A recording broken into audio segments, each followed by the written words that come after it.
way smarter than any mobile device has ever been, and super easy to use. This is what iPhone is.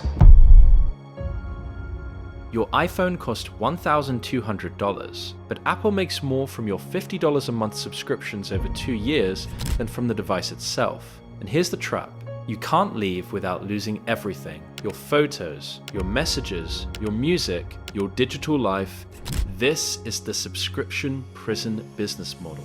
And you're already locked inside. It always starts small. You buy an iPhone, you take photos, you download apps, you text your friends. Everything works beautifully. That's by design. Then one day, a notification, your iCloud storage is full. Your photos won't back up, your phone is begging you to upgrade, but it's just 99 cents a month. Less than a coffee, you tap subscribe without thinking. That 99 cents is the hook, the first taste, because Apple knows something you don't. Once you're in, you'll never get out. And 99 cents is just the beginning.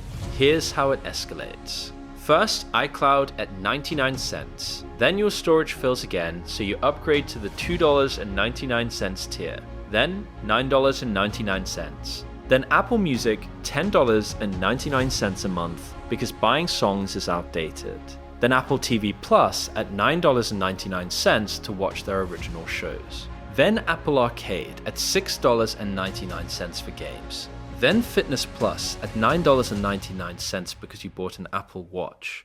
Then News Plus at $12.99. Then Apple Care Plus at $9.99 to protect the device you already paid $1,200 for. Add it up.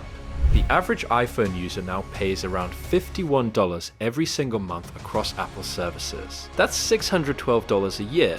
Over the 2 years you own that phone, that's $1,224 in subscriptions. More than the phone itself. You didn't decide to spend $50 a month, you decided to spend 99 cents 7 different times until it became $50. That's the creep.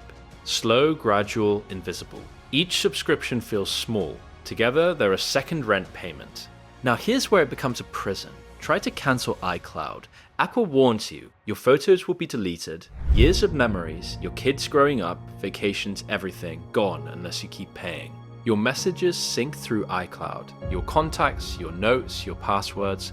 Cancel and you risk losing all of it. The subscription isn't a service anymore, it's a hostage situation. You're not paying for storage, you're paying ransom for your own life. And switching to Android, nearly impossible. iMessage doesn't transfer, your group chats break, your purchased apps don't carry over, your music library is tied to Apple, your photos are trapped in iCloud format. The blue bubble versus green bubble shame keeps you socially locked in too. Apple built walls so high that leaving means abandoning your digital identity. They don't keep you with quality, they keep you with fear of loss. Tim Cook loves to brag about it. Apple now has over 1 billion paid subscriptions. Their services division generates around $85 billion annually, and is growing faster than any other part of the company. But here's the number that matters: gross margin. Apple's hardware, iPhones, MacBooks, has margins around 35%. Their services, over 70% subscriptions, are nearly twice as profitable as the devices. Think about what that means. The $1,200 iPhone isn't the product, it's the bait. The real business is the $600 plus a year in recurring revenue they extract afterward.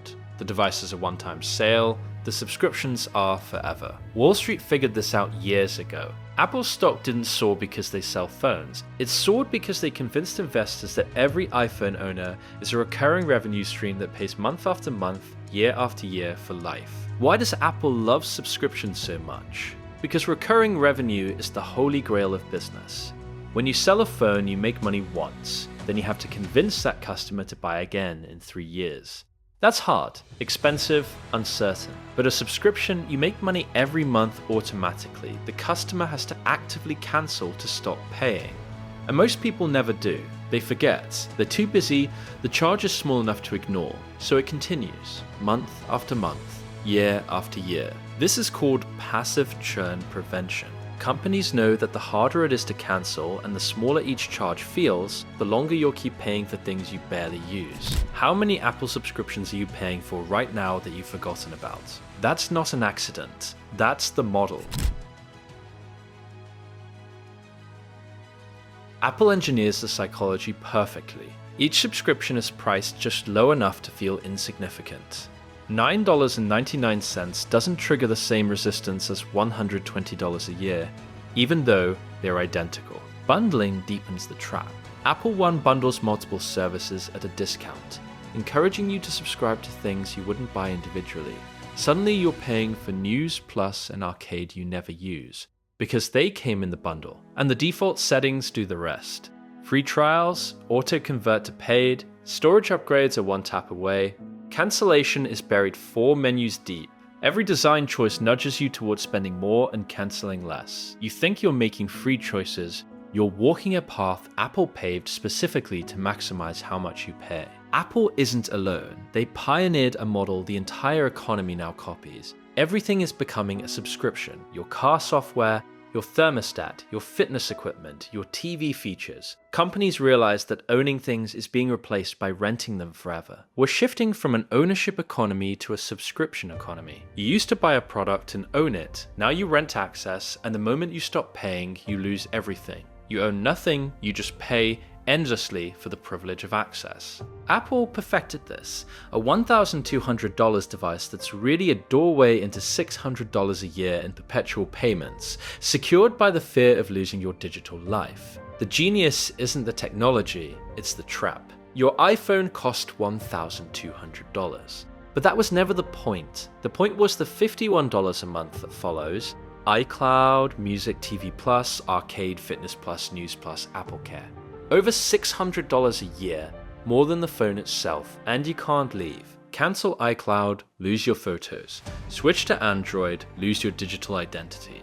The walls are too high, the exit costs too much. Apple has over 1 billion subscriptions generating $85 billion a year at 70% margins. Higher than the hardware everyone thinks is their business, because the hardware was never the business. You were. The device is cheap, the prison is expensive, and you signed up for it 99 cents at a time. Welcome to the subscription prison. Population 1 billion, monthly rent $51. Exit cost everything you own.